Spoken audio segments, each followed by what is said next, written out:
Having a baby was life-altering for me. As the youngest child in my family, I was used to being taken care of all my life. But when I had my son, I knew everything would change. However, I couldn't have anticipated just how rocky the start of my motherhood journey would be. Hi, I'm Gwen, and at the age of 26, I had my first child. My son Heath was everything to me and my husband Hugh. From the moment I heard him cry in the hospital, I knew I was going to dedicate my entire life to him. After all, that's what parents do, right? Well, it doesn't go that way for every parent. This is where Hugh's mom, Trish, comes in. Trish, who had recently gotten divorced for the second time, came to stay with us. She wasn't in the best mental shape and had nowhere else to go. She had Hugh when she was very young, and the divorce had left him with a lot of emotional baggage. When I married Hugh, I learned that Trish had just had another child, which was surprising given her age. She and her ex-husband thought they could save their marriage by having a child, but it fell apart anyway, and she lost custody. When we brought Heath home from the hospital, Trish was over the moon. She would hang around his cradle for hours, just staring at him in awe. While I was somewhat glad she was around, I could sense that she missed the daughter she wouldn't see grow up.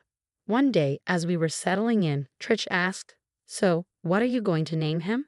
"I bet he looks like a Raymond or a Carlo." "Those are pretty names, but we've already decided on his name," I said with a giggle. "His name is Heath." "Heath, I love it. Little Heathy, can I hold him?" Trish eagerly asked. I gently placed Heath in her arms. She had handled more babies than I had, so I trusted her. Hugh and I smiled as she played with him. But soon, Heath started crying. "Here, let me have him. He's hungry," I said. "Oh, nonsense. He's not hungry. He just wants attention," Trish insisted, trying to play with him as he cried. I looked at Hugh, confused. "Mom, I think he's too young for that. Let Gwen take care of him," Hugh said, trying to intervene. "He doesn't have to be hungry." "I've got this handled," Trish replied, refusing to hand him over. "Please, Trish, let me have the baby." "Hugh will get you some water," I said, trying to remain calm. "He's not hungry. His tummy is full. I can hear it," she said, shaking Heath gently. At that point, I lost my nerve. Heath started crying even louder, and I managed to snatch him away from her. Trish reacted oddly, trying to hold on to him, but I held firm. She made faces but kept to herself afterward. This was just the beginning of her odd behavior. She would always try to play with Heath, even when he was sleeping, which was incredibly frustrating. It would take me hours to get him to sleep, and she would wake him up the moment I looked away. She took no responsibility and ignored his crying, insisting that all babies ever wanted was attention. Food and sleep, according to her, came second. "Sometimes it's 2 hours before they get hungry," she argued. "Trish, Heath is only a few weeks old. He needs to be fed and sleep regularly," I tried to explain. "Oh, you new mothers think you know everything. No wonder kids these days are so spoiled," she retorted. Her silly arguments and refusal to attend to Heath properly made me feel like she was using him as a plaything, only keeping him around when he was fun. I decided to talk to Hugh about this, but he wasn't happy with the way I was talking about his mom. He wasn't around much when she played with Heath since he was usually at work while I was on unpaid maternity leave. "I wish I could have had paid leave, but my employers weren't very kind," I lamented. "I've already used up my 12 weeks of paid leave, and now I'm exceeding them. Hugh, can you please try to get along with my mom? She's been through a lot and probably just wants to bond with Heath." "I do get along with her, but she acts weird around our kid. Do you know, last night I woke up to Heath crying, and she was just standing over his cradle, staring at him. I almost had a heart attack," I confided. "She said she wanted to play with him but knew I wouldn't be okay with it, so she was just standing there looking. It was scary," I added. The situation was becoming increasingly difficult, and I knew something had to change for the sake of my son's well-being. "I know she can be a bit strange, but that doesn't mean she's going to hurt Heath.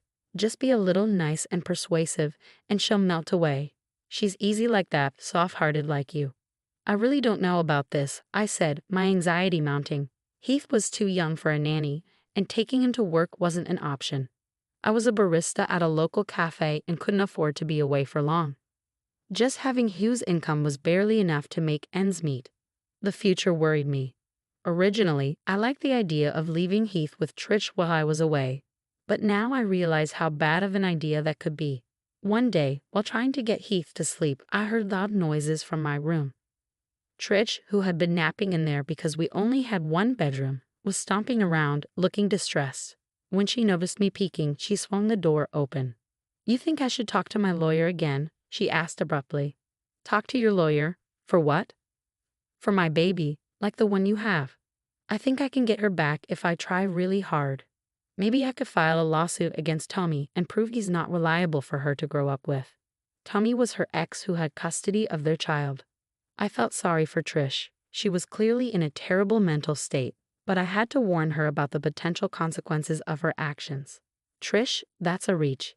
Even if you manage to prove Tony incapable of raising her, you won't get custody because that would mean both parents are considered unfit. She'd end up in the foster system until she turns 18. But then you can adopt her as soon as she goes up for adoption. You can bring her to me and everyone will be happy. You keep yours and I get mine." "Trish, no offense, but you sound like you're losing your mind. You need to relax and let go of this whole baby thing. You need help. Are you calling me crazy? Me, the mother of your husband? Do you know what I've done to raise him, the sacrifices I've made? And now you're taking this baby away from me. He's my baby too.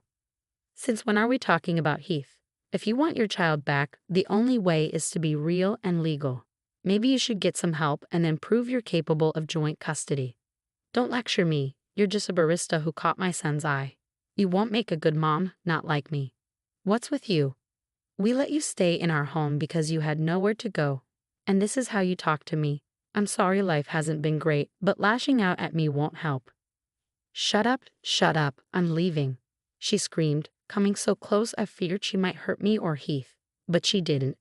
The custody decision had clearly affected her deeply, warping her thoughts.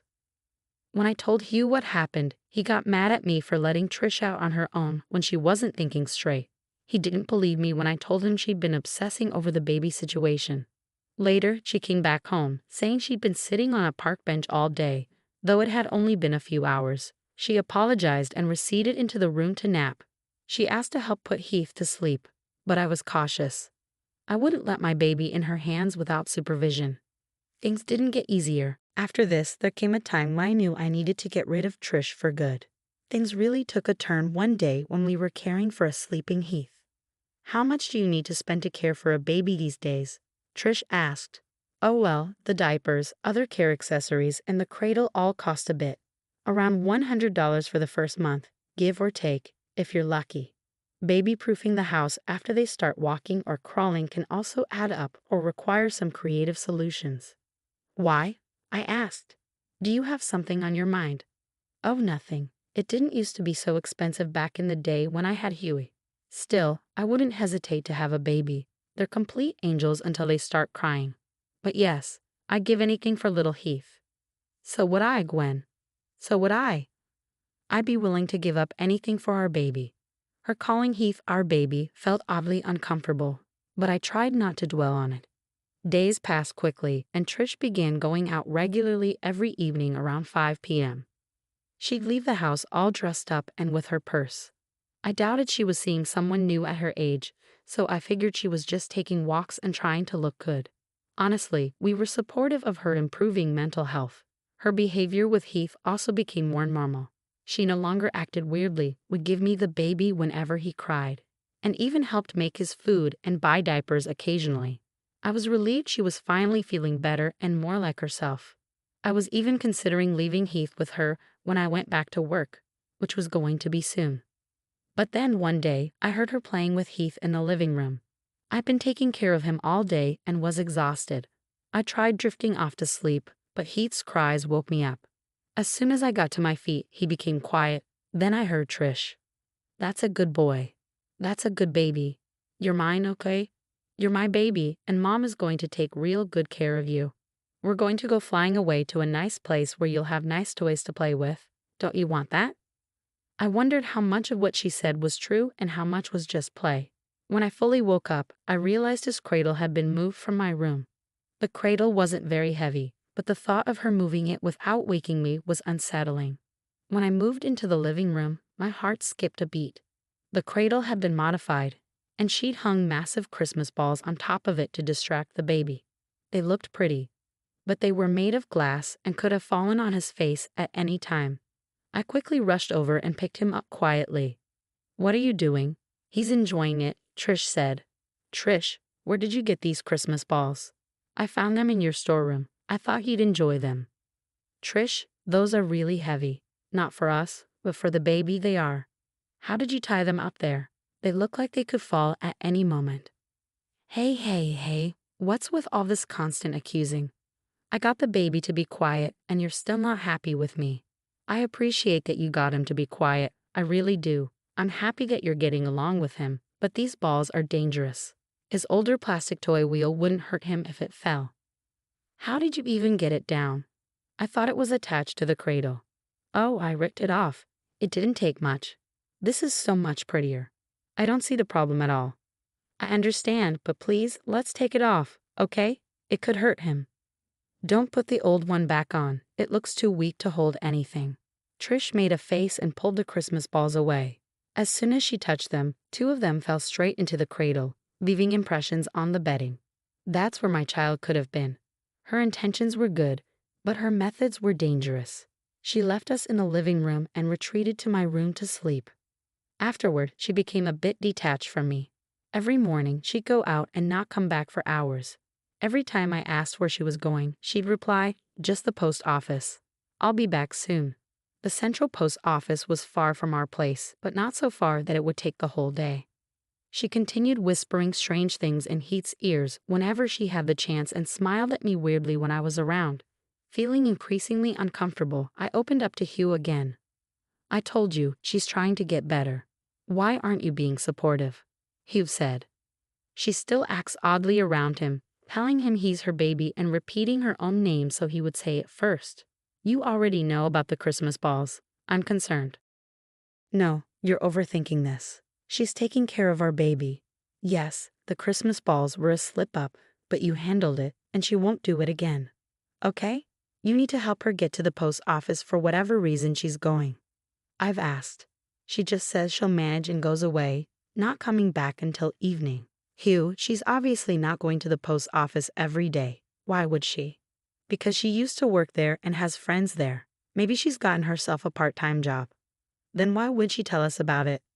"I don't know. Look, just relax and stop keeping an eye out for my mom. She's innocent. There's no need to incriminate her." That was it. I kind of lost it when he refused to believe me, no matter what I said. The time for me to start going back to work was approaching. I knew this moment would come sooner or later, so I decided to prepare. Without letting anyone know, I installed the baby monitor in the wall, hidden from plain sight. When both Hugh and Trish were out, I got it set up. When I started working, Trish began staying home. Most days seemed normal. She'd take Heath away to play and then put him back to sleep. I was only working part-time, so I'd be back before it was too late. But one day, I heard her talking to Heath on the baby monitor. "Oh, we're going to fly away, Heath, me and you. Mama has been working so hard at school. Teaching little kids like you will be someday. Oh, Mama has so many plans once she runs away with you." I heard Heath giggle and coo as she picked him up and spun around the room. "My baby, oh little baby. Do you like spinning? Do you like it? Of course you do. We're going to go far away from your little cradle. I'll get you a new one with big shiny balls on it, and you'll have a pretty mom, unlike your mom. We'll make Daddy run away too. Yes, we will. Yes, we will." What was going on here? She continued spinning around the room for a while. When she finally sat down, Heath started crying.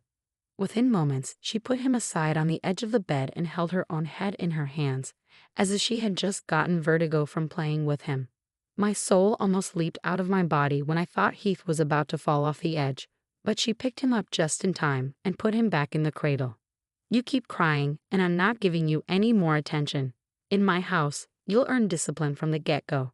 Children these days, I swear to God," she said and slammed the door.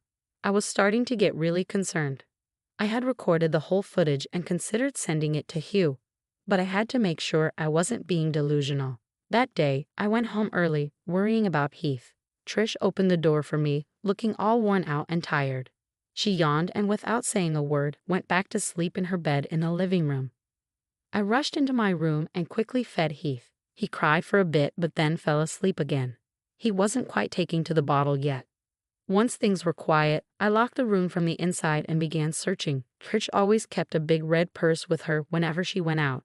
I had to find it. After rifling through my room for almost an hour, I found nothing. Where could she possibly keep it? Curious, I went outside and saw it hanging from the coat rack. I grabbed it, making as little noise as possible, and lo and behold, she had been speaking the truth. She had a teacher's ID card for a school and a plane ticket in there. The ticket was scheduled for the day after tomorrow. I was blown away. This woman had been conspiring to run away with my child. I kept both items to myself and sent the video to Hugh, asking him to come home as soon as possible. This can't be real. Oh, for God's sake. Still think I'm overreacting? I asked. Hugh held the ticket and the ID card in his hand after watching the footage. He was completely speechless, but now everything had become clear. Trish had worked for months to save up enough money to make these arrangements. She clearly needed a lot of help. Hugh didn't have a word to say in his defense, but he said, "We'll need to call my father." Jonah picked up the call quickly. When Hugh filled him in, the conversation was quite saddening. But one thing was for certain. We had to get rid of Trish. She did not belong in our house. You think you should leave her in a retirement home? Jonah suggested. That's what I do. I don't know. I think she needs to be put in psychiatric care first, Hugh replied. So the bottom line is you want her out of the house for good? Yes, please. Okay, well, I'll come over to talk to her in person. Let's get started. Jonah had been around when Heath was born. He and Trish would butt heads over the smallest things, so it was a bit uncomfortable, but he showed up anyway. Hugh and Jonah talked to Trish, and there was a lot of crying and yelling. He's my baby. No, he's my son, Trish. You need to get out of here before we have to forcefully remove you. Oh, I'll see how you remove me. I had lost my patience by then. Trish had done so much to anger me that I wanted her out of our lives for good. You will never set foot in this house again. Just go away. Keep your hands off my son. Enough. The two of you. Mom, please don't make this complicated. Come with us, Hugh pleaded. The fighting continued for a while. Finally, we decided to place her in a retirement home for good. The people at the nursing home said they'd give her some psychological help as well. I didn't care anymore.